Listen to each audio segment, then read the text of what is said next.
my pajamas to the Thrive Moms movie thing. That'd be kind of scary, right? Everybody would show up and then they would go home. Hey, Nanette, thanks for the great children's sermon. I had two pit bulls who were afraid of everything, so I totally understand how that goes. I got them, so I wouldn't have to be afraid of anything, but didn't work out well. Every time somebody came in my house, they would hide behind the toilet in the bathroom. I remember Fred came over one time, and Fred, he's got the big smile on his face. He's not a scary guy, and my two pit bulls were hiding behind the toilet. I'm like, what's going on here? So definitely know where you're coming from there, Nanette. Yes, it's a great day. I think I bring good luck to Kansas City sports teams when I preach, because the last time I preached, the Royals won the World Series for the first time in 30 years. This time I'm preaching, and the Chiefs just won their first playoff game in 22 years. I wish the Bengals didn't blow it last night, because I was hoping the Chiefs would play the Broncos this Sunday, but it looks like we're going to have to wait till the AFC Championship if you guys make it, you know. Yeah, ooh. But here's the deal. Here's the deal. I'm making a bet with Dan this morning that if that does happen, which, you know, there's a good chance the Chiefs will be there, but if it does happen, and if the Chiefs beat the Broncos, then Pastor Dan is going to have to preach in a Chiefs jersey. But if the Broncos beat the Chiefs, then I will preach in a Broncos jersey. So Dan's got that. So I'm excited to be back from vacation. I just got back from Kansas City. I had a great time with my family, and I always have a great time with my 7-year-old niece. Those of you that are Facebook friends with me probably get tired of seeing my niece, Angeline, but she, like I said, she's 7 years old, and she's just the most precious thing in the world, and I always love spending time with her, and one of the reasons I love spending time with her is because of her childlike faith. I'm always amazed by children that have this relationship with God where they come to Him like a child. And I think oftentimes as adults, we complicate faith way too much. And she's 7 years old. My brother and his wife, they don't go to church, you know, and so she somehow has this relationship with God without really going to church all that much. And every time before we eat or before she goes to bed, she always wants to pray. And I love her prayers because she talks to God like He's her best friend. And her prayers often go like this. She's like, God, thank you for food, for family. God, what did you do today? God, I hope you had a great day in heaven. I hope you have lots of friends in heaven. You know, and it's like, oh man, I sometimes need to simplify my faith so that I can have a relationship like that.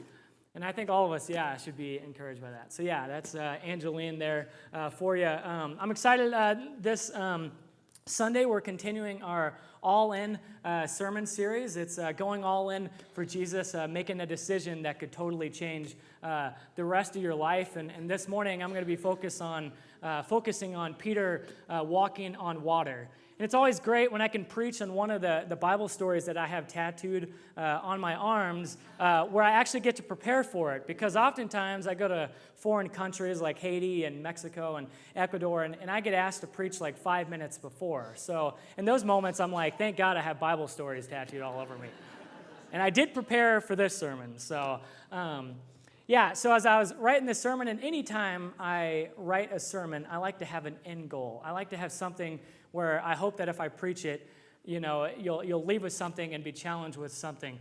And here is my end goal for this week. I hope that you can be like Pastor Dan walking on water right there. So I hope you all can look like that by the end of my sermon. Pastor Dan, he walks on water on vacation. We just got to get him to walk on water here in Colorado. So you might want to take that picture down because that might be distracting for the rest of the sermon. So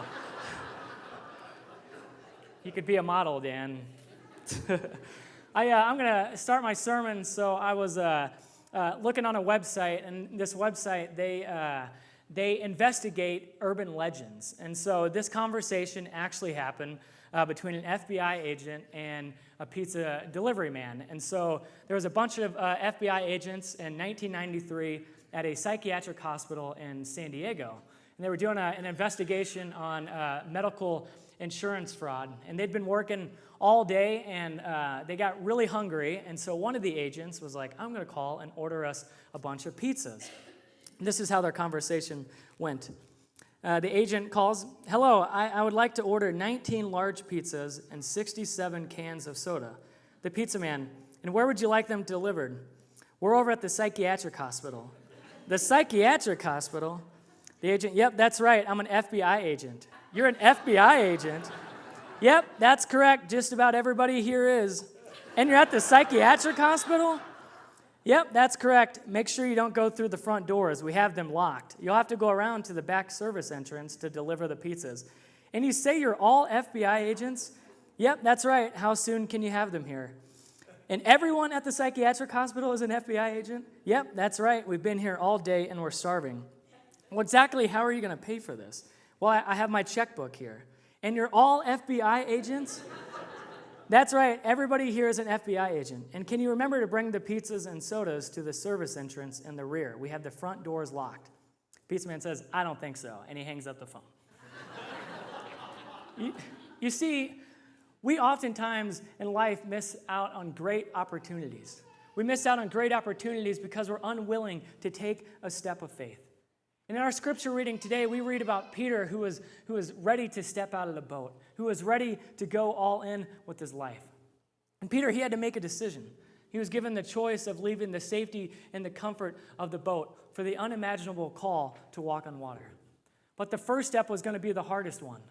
At least in the familiar boat, there was the illusion that he was safe and in control. But Peter knew beyond any question when he stepped out of the boat, he would have to be totally dependent on Jesus. And Jesus, he didn't call all the disciples to get out of the boat, only the one who indicated that he was ready to take the risk.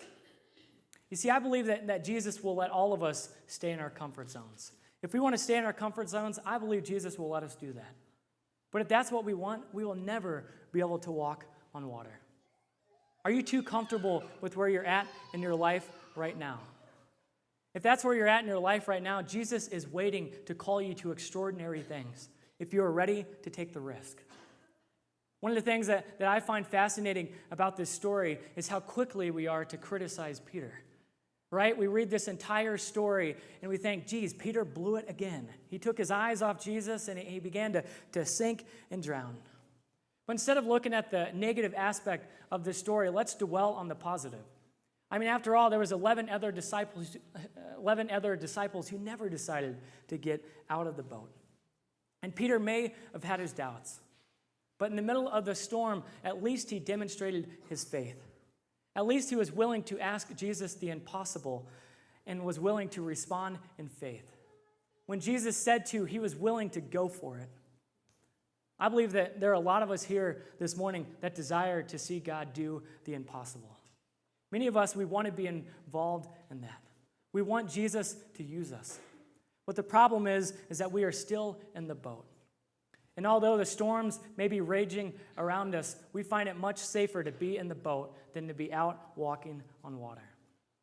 So maybe it's time that we, like Peter, take a step of faith and ask Jesus to allow us to do the impossible. There are a couple points that I want to make this morning. The first point is this: only step out to where Jesus has given you permission to go. I think this is an important part of the story. And let me read the first part again in Matthew chapter 14, starting with verse 22. It says, "Immediately he made the disciples get into the boat and go ahead of him to the other side while he sent the crowds away. After he had sent the crowds away, he went up on the mountain by himself to pray. And when it was evening, he was there alone. But the boat, already a long distance from land, battered by waves, for the wind was contrary. And in the fourth watch of the night he came to them, walking on the sea. When the disciples saw him walking on the sea, they were terrified and said, 'It's a ghost.' And they cried out in fear. But immediately Jesus spoke to them, saying, 'Take courage, it is I. Do not be afraid.' Peter said to him, 'Lord, if it is you, command me to come to you on the water.' And he said, 'Come.' And Peter got out of the boat and walked on the water and came towards Jesus." You see, Peter didn't leave the boat until he had received direction from Jesus. What do you think would have happened if he immediately just jumped right out of the boat? Would that have been an example of faith? You see, it's not up to us to decide what God wants and then to go there before he calls us to. You see, we need to wait for the call before we step out, even if that means weathering the storm for a little while longer. In my life, I've witnessed many people do things that they declared to be an act of faith. And I read this once, that an act of faith without permission is actually an act of presumption. One man I know, he decided that God had healed his hearing. And maybe you know someone like this in your life. He said, I know God's healed my hearing, so he stopped wearing his hearing aid. And this affected everything that he did. Everybody that talked with him had to scream at him for him to understand them. And every time he watched the TV, he needed earplugs because he had it on at full blast. His wife came to me one day and she's like, I can't talk to him anymore. It's impossible because he can't hear anything that I'm saying. Another man I know, when I was in Bible college up in Canada, I was asking him, I'm like, why are you here? And he's like, well, God called me to go into ministry. So I sold everything, left my family back in California, and decided to come to this college. And a year later, he had moved to Georgia, and he was a janitor at a hospital. And then 5 years after that, he was divorced, he was bankrupt, and financial ruins. You see, I've also known many people where God has done miraculous things through their lives. I've known many people who have been healed of their illnesses, who were able to put down their walkers or their crutches. I've known many men and women who did leave big-time jobs in order to become pastors or to be missionaries. My point this morning is this. I believe that where God wants us to take a step of faith, he's going to give us permission to do so. And he's going to place a calling on our lives. When Peter did leave the boat, it was to come to Jesus. You see, Peter didn't ask Jesus to be able to step out of the boat and then to run around on the lake and to play water games and to splash the disciples, even though I think that'd be pretty cool. And can't you picture doing that? Peter doing that? You see, Peter asked to come to Jesus. And I believe that that is a prayer that will always be answered. And when Jesus did say come, did it still take faith to step out of the boat? Do you think Peter tested the water with his toes first before committing his weight? You see, I know that I probably would have, but knowing Peter's impulsive character, he probably just bailed right out of the boat. But let me ask you this. Do you think Peter would have stepped out of the boat if he hadn't been given permission by Jesus to do so? You see, I don't believe that he would have, because to do so would have been awfully presumptuous. But the instant that Jesus said, come, Peter had the right. In fact, he had the responsibility to take that step of faith. Many of you this morning may be contemplating a step of faith in your own life. It may be that God has called you to do something miraculous.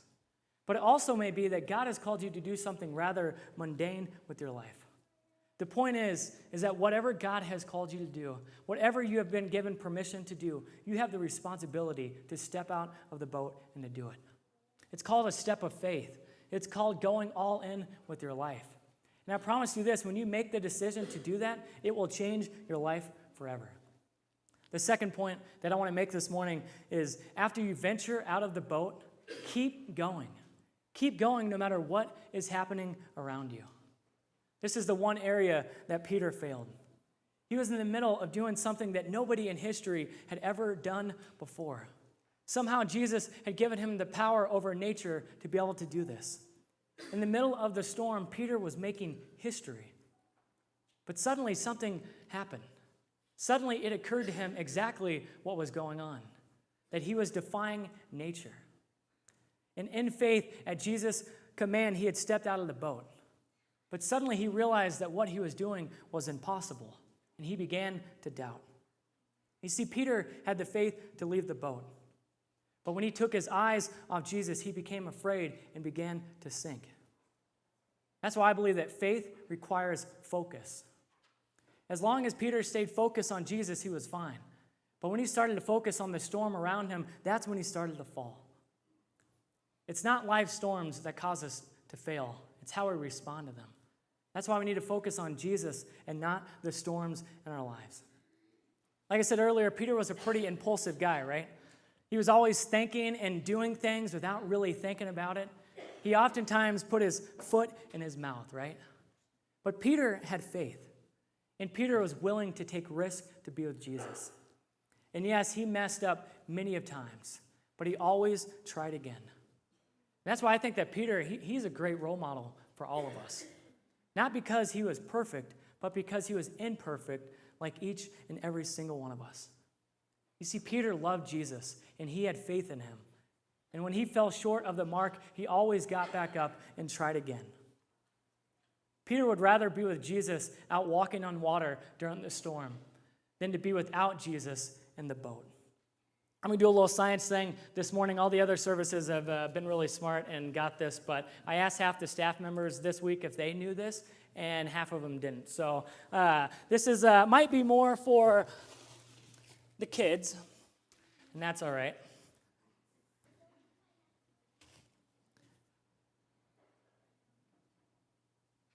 Do you think an orange sinks, or do you think an orange floats when you put it in water?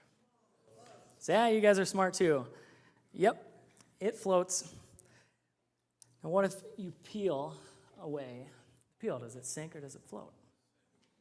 Yep, you're right. All right, it worked. That's good. See, I've been a youth pastor for 8 years, so I like to use physical illustrations. You see, the orange with the peel is like Peter when he was walking on water. But when he started to sink, it's like he stripped his peel away because he had lost his faith. You see, are there things going on in your life right now that are causing you to peel away your faith? Are there things going on in your life right now that are causing you to lose your faith?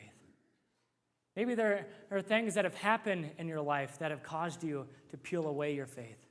Maybe you've gone through marital problems. Maybe you have a conflict within your family. Maybe you're going through some doubt right now, and you're doubting whether or not Jesus is real. Maybe you've been struggling with an illness for a long time, and you wonder what's going to happen. I don't know what you're going through, but I do know, and let me tell you this. The Christian life, like walking on water, is humanly impossible. But it is possible when we trust in Jesus, and when we live by the power of the Holy Spirit, and when we dare to tackle impossibilities by faith, and by fixing our eyes on Jesus. Hebrews 12, 1-2 says this, "Therefore, since we are surrounded by such a huge crowd of witnesses to the life of faith, let us strip off every weight that slows us down, especially the sin that so easily trips us up, and let us run with endurance the race God has set before us. We do this by keeping our eyes on Jesus, the champion who initiates and perfects our faith. Because of the joy awaiting him, he endured the cross, disregarding its shame, and now he is seated in the place of honor beside God's throne." You see, we can experience that impossible things become possible, and all of us can live a supernatural life in Jesus. Like Peter, who stepped out of the boat and walked towards Jesus on the water, we too must dare to step out of our comfort zones so that we can attempt impossible things by faith. One of the biggest fears in life is the fear of failure. This is one of the fears that I struggle with. And because of the fear of failure, many people fail to ever step out of their comfort zones to attempt anything for Jesus. We experience utter failure before even trying anything at all. We must believe and have faith that there is no failure in Jesus. There is no failure in Jesus. My all-time favorite basketball player, for those of you who are basketball fans, you probably grew up liking him too. How many of you are Michael Jordan fans? I loved Michael Jordan as a kid, and I remember one night watching on TV, he walked into an arena and everybody was shouting his name. And he grabbed the microphone and he said, "You know what? I have missed 9,000 shots in my career. I've lost almost 300 basketball games. 26 times I've been counted on to take the game-winning shot, and I missed." He said, "I have failed over and over and over again in my life."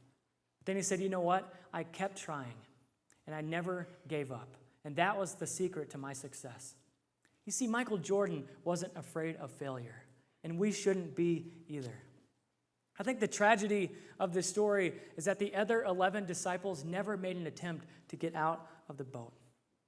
In our world today, there are far too many people who prefer the comfort of the boat, and they will never experience the blessings of taking steps of faith. Are you one of those people this morning? But let me also ask you this. Maybe you've been out of the boat. Maybe you've been walking on water for quite some time.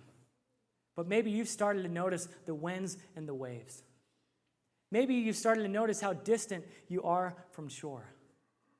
Maybe you've been walking on water and all of a sudden you've stopped and you started to sink. You see, I can't answer those questions about your life, but I promise you this, I will stand before God this week and I will ask him those questions about my life. I don't stand up here and preach on things because I have it all figured out. I'm not standing up here preaching on stepping out of the boat this morning because I do it every day. I need to ask God, and I need to be reminded and encouraged that I do need to step out of the boat, that I need to have faith, because I struggle with that too, just like all of us do. But let me tell you this, one of the great things about walking by faith is that we are always walking with Jesus. You see, whenever we stumble, whenever we fall, Jesus is right there. He's right there to reach down and to grab us and to pull us back into the boat and back into his loving and embracing arms. But let me end with this. This is what I believe stuck with Peter for the rest of his life. When he was preaching to the masses on the day of Pentecost, or when he was being threatened and beaten by the Pharisees, or when he was thrown into prison, or better yet, when he faced his executioners, I believe that he was able to do so because he knew that Jesus Christ was right there with him. This may have been the only time that Peter ever walked on water. But I can assure you this, it helped him to walk by faith for the rest of his life. So where is God calling you to step out of the boat? What is God calling you to do with the rest of your life? Where is God calling you to take risk so that you can be with Jesus? I want to encourage you this week to take time to really pray about it. To pray about where is God calling you to step out of the boat. Maybe he's calling you to step out of the boat to mend a relationship. Because we all know that conflict causes us to step out of our comfort zones. But sometimes in order to resolve that, we have to step out of the boat. Maybe God's calling you to show love to people that you're having a hard time showing love to. Maybe God's calling you to sell everything and to do missions. I don't know what those things are, but we need to be encouraged to do it. May God give each and every single one of us individually and all of us together the faith to be able to trust him, the faith to be able to walk on water, the faith to be able to go all in, and the faith to be able to trust him completely with our lives.